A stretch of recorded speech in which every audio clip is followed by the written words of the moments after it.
You were standing by the bus station while clutching your folder closer to your chest. You groaned while glancing at the wristwatch, which was striking 8:30 a.m.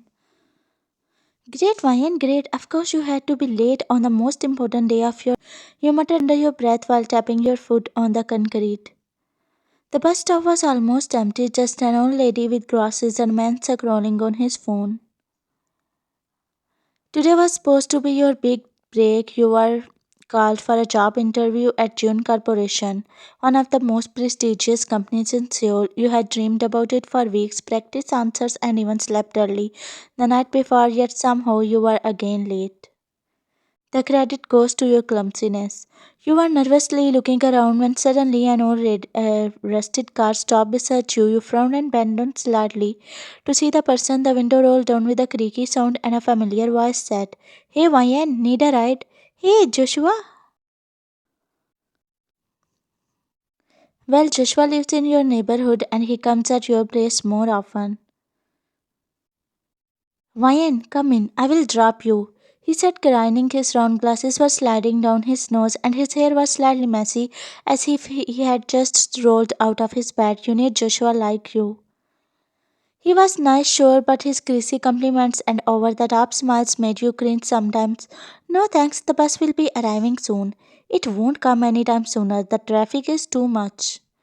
You hesitated, glancing at the empty road again. "Oof, fine," you muttered, forcing a smile. He grinned wider, showing you his 30 teeth. You rolled your eyes but still opened the car door, slipping inside. Joshua started the engine, humming to himself as he glanced at you through the rearview mirror. You were checking your documents when Joshua cleared his throat and said, "So, Mayan, you are so talented."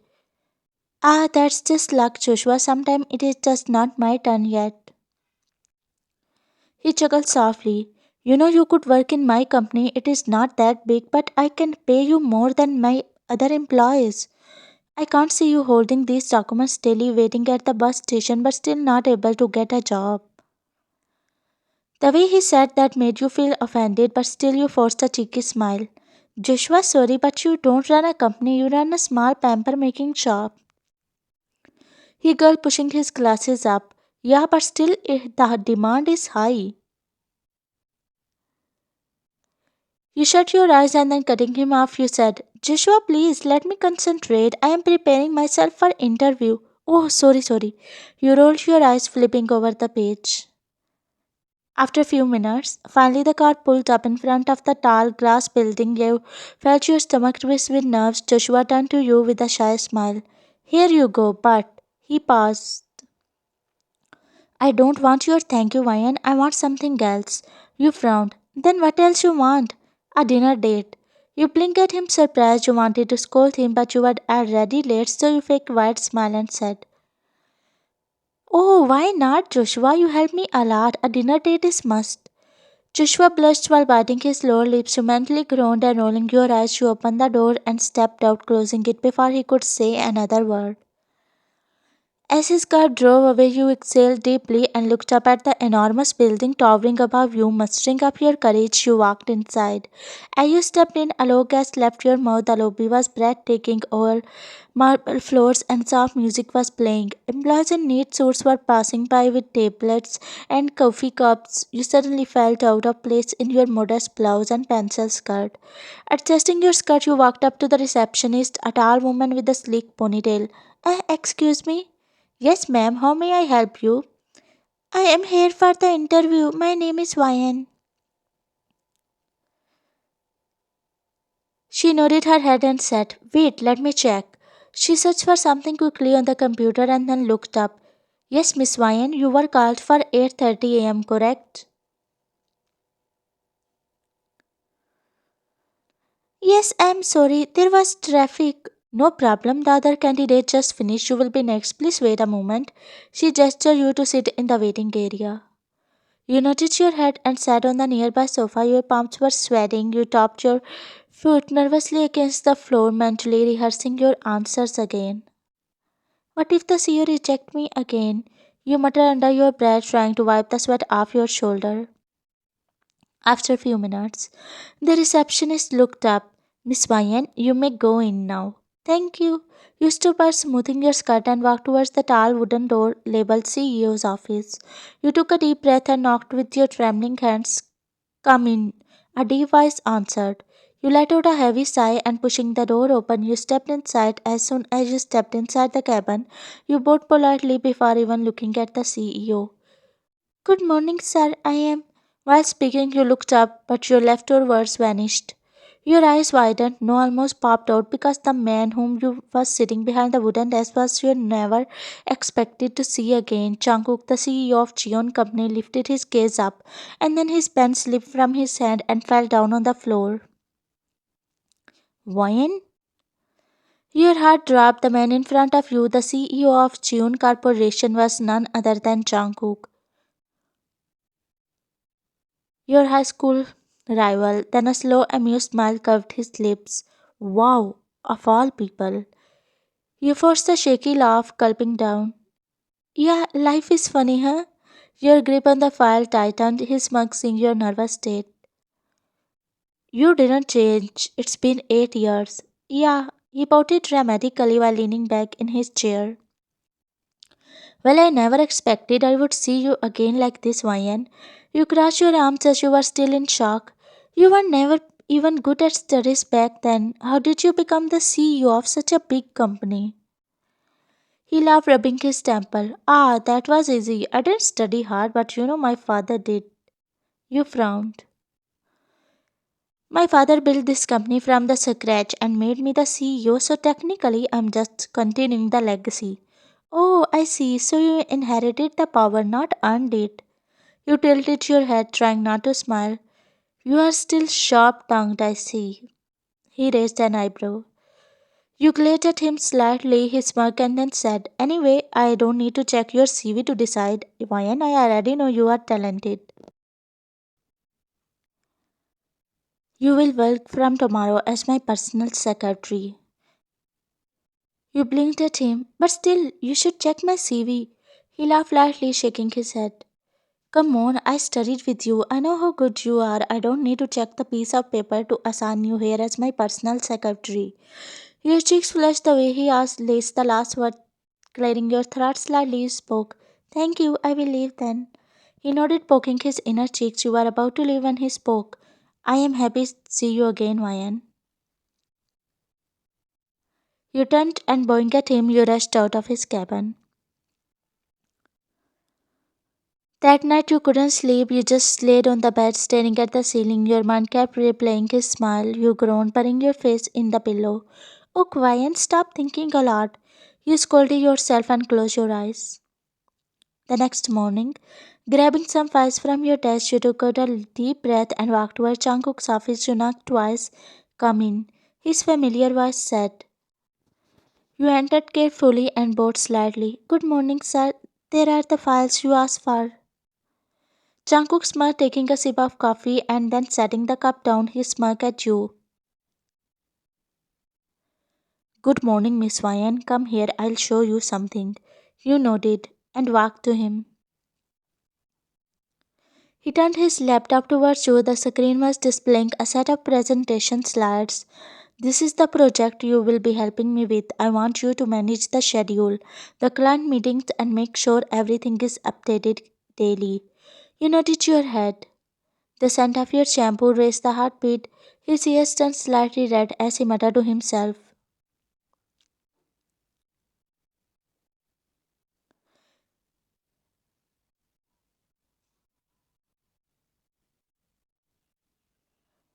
Jungkook turned. He quickly maintained the distance and said, I'm sorry. You stayed quiet while your red cheeks were betraying the fact. After a few minutes, he closed the laptop gently and said, You are a fast learner, I know. You will understand everything soon. Yes, Mr. Jungkook, thanks. You nodded your head. He leaned back in his chair, watching you for a moment. Don't thank me yet. The real work starts tomorrow. And here, read this today. It will help you understand the company better. He said, handling you a file.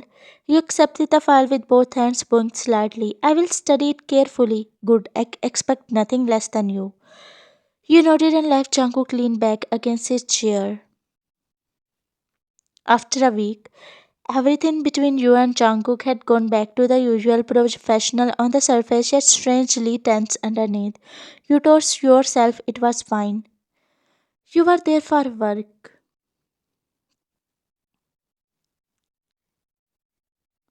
Right now, Jungkook had called you in his cabin with some files. You collected the files and went to his cabin. Without knocking, you walked only to see Jungkook standing closer to Minji, who was from marketing department.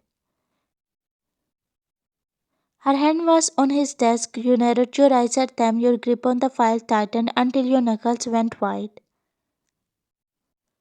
You hated the sudden rush of irritation that burned inside you. Jungkook looked up just then and spotted you. He smiled, but you completely ignored it. Walking towards the desk with your red, heated face, you dropped the file on the desk a little harder than necessary. The sound echoed in the quiet cabin. Minji looked at you slightly startled. Jungkook frowned. He noticed that something was bothering you.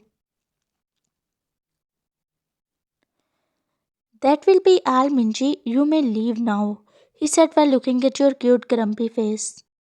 Yes, sir, she said and turned to leave. On her way out, she shot you a glare and stormed out. She scored her narrowed eyes and were about to take your polite exit when Jungkook said, Stop, Miss Ryan. You didn't even budge, you just stood there with arms crossed. Jungkook stood up from his chair while letting out a sigh. What was that? Nothing. Come on, why don't you simply say that you are jealous? Jealous and me?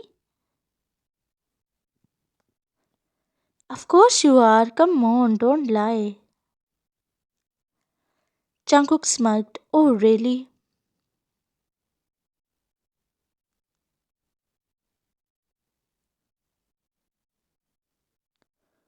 You like me, right? He looked at your flustered face. You froze for a moment and then you said in a trembling voice, Dreams on.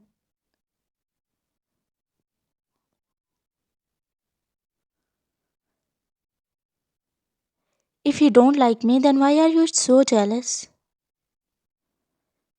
You gulp hard.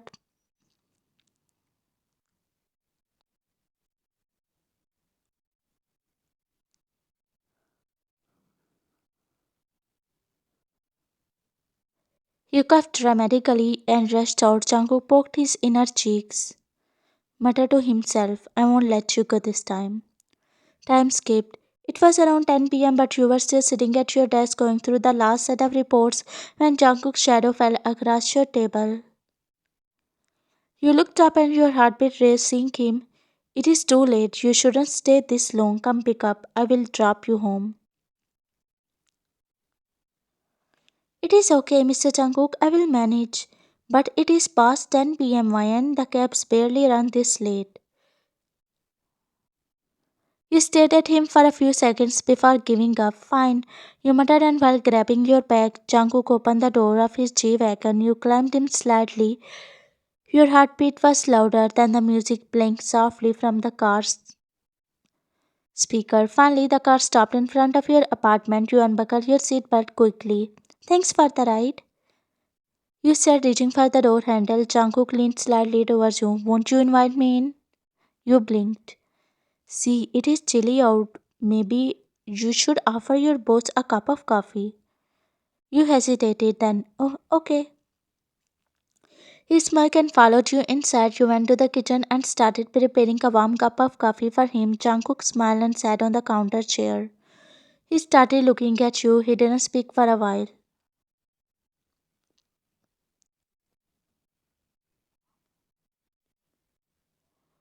What are you looking at?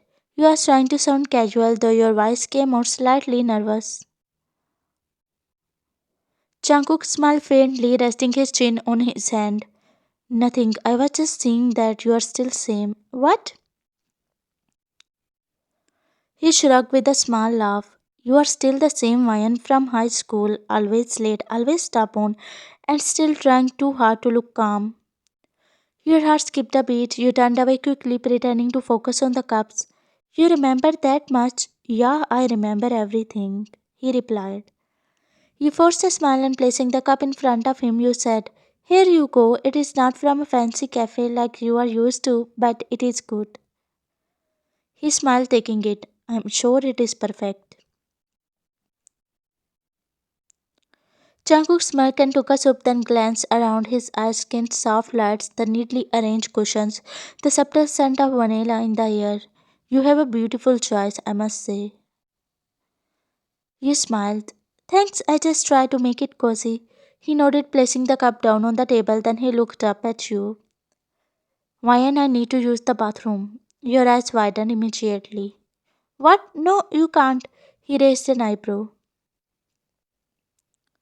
Why not? It is just messy. I will clean it later. You hesitated, but before you could stop him, he stood up and began walking towards the hallway towards your bedroom. He knew that he was heading to your bedroom as he had seen you throwing your heels lazily inside that room. You ran after him, but it was too late. He pushed open the door and then froze. He glanced around. His eyes fell on your bedroom walls, which were telling a story. On one side, a collage of photos, some from your school days, some from camping. There were pictures of you with him in a group events and old class reunions, and even one of him giving a speech at the June company's event.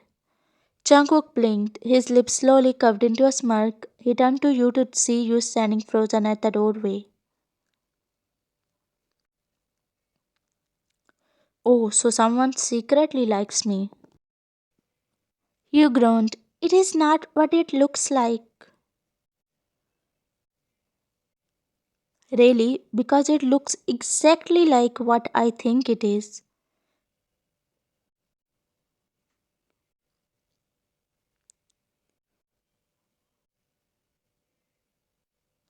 You know, Mayan, you are bad at hiding things.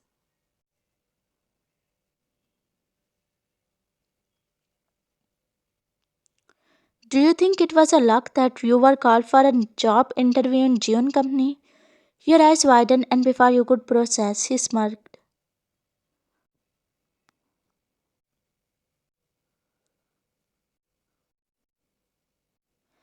The feelings are mutual, soon to be Mrs. June.